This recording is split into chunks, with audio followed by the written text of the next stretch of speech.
211. From the Nile, the Tigris and Euphrates, and the Indus Valley,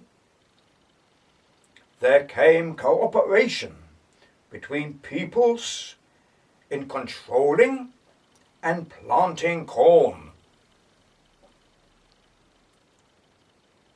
Associated with this at arose an art form, or the Code of Abraham. The peoples spread north, south, east, and west. Columbus took us a stage further in the comparatively recent year of 1492. The Americas have come alive, and now our holy temple is fired by a technological age where we aspire to dimensions rather than a dream island of golden sands in the Pacific.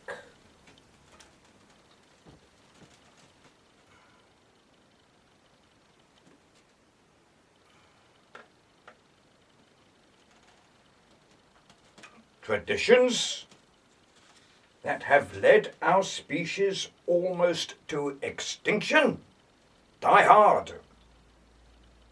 But so they must. It is a firm truth that must be accepted that war is no longer a practical solution to any problem.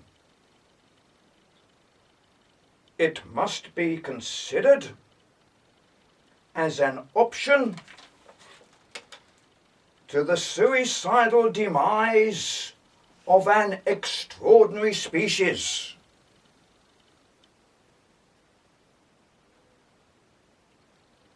There is a hand upon us of salvation,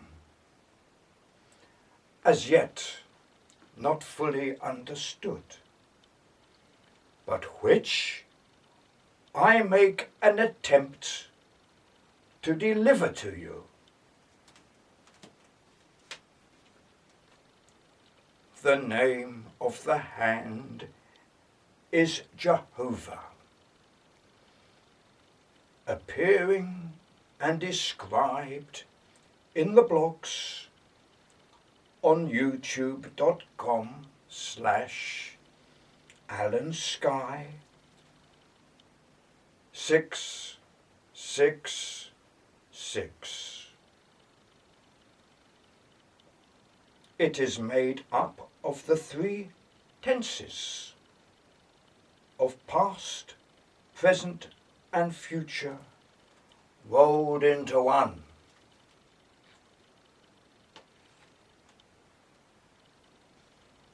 It was salvaged by John in the book of Revelation, and the interpretation granted to me unwittingly in the novel, the sequel to the Bible. Adler, Jung, and Moses explain why it appears in my person through the novel, the sequel to the Bible. My friends, I am in the director's chair.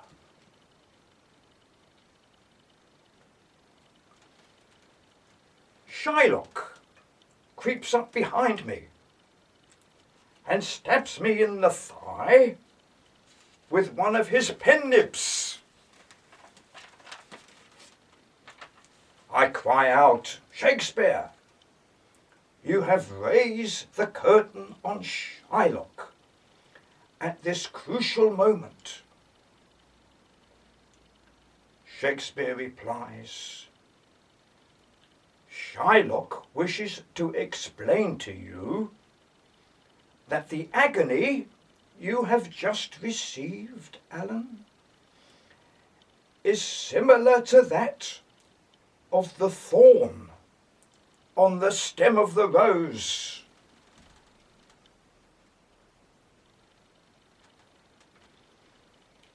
Shakespeare explains that every rose has a thorn, and it is this thorn that produces atom bombs and mustard gas.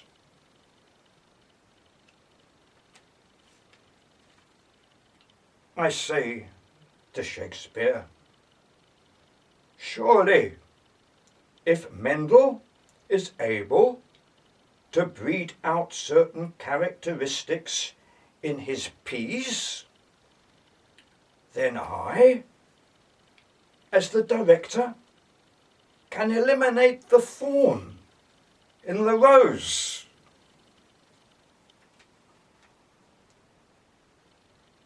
I say to Shakespeare, The Merchant of Venice is the most magnificent work of literature derived from cuneiform, other than the Bible and my novel and holy works of all religions. And you have explained to me, Shakespeare, through the hand of Shylock, the reminder that the rose has a thorn, no matter where it grows.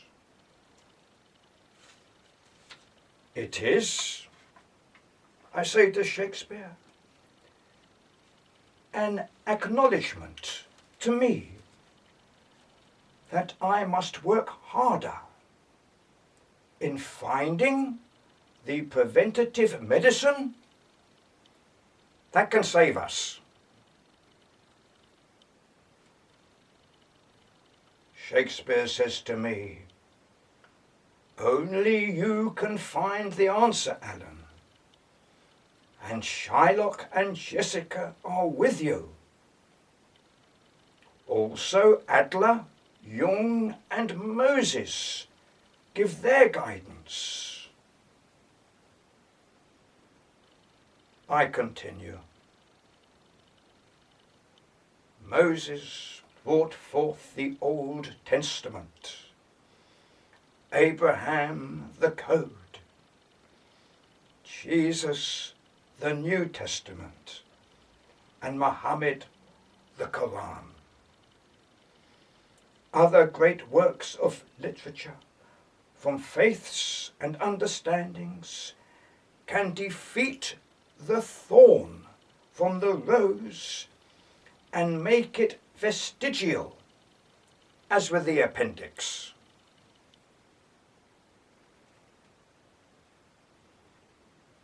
Shakespeare replies, that sounds nearly perfection to me.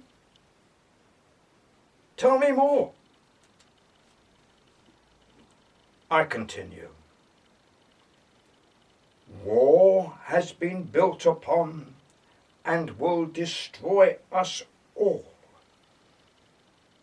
as with the 10 dimensions, the 12 dimensions. Peace will be built upon and will bring alive the whole of the 12 dimensions. The city of Ur began a remarkable event that foresaw our predicament. Past, present, and future rolled into one, the one being Jehovah, the 3 years of corn.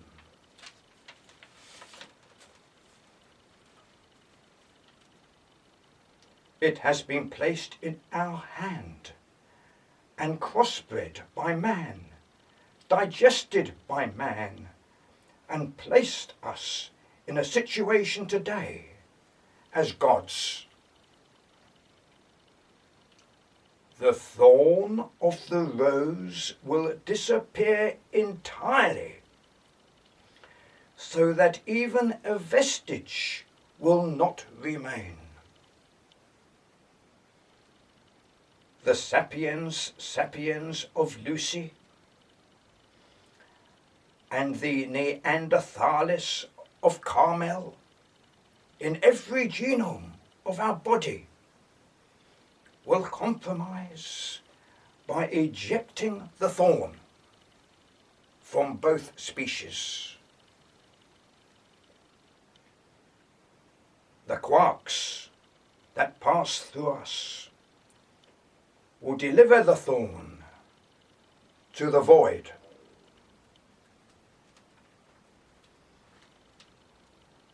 My disciples will go forth, having perfected the royal flush,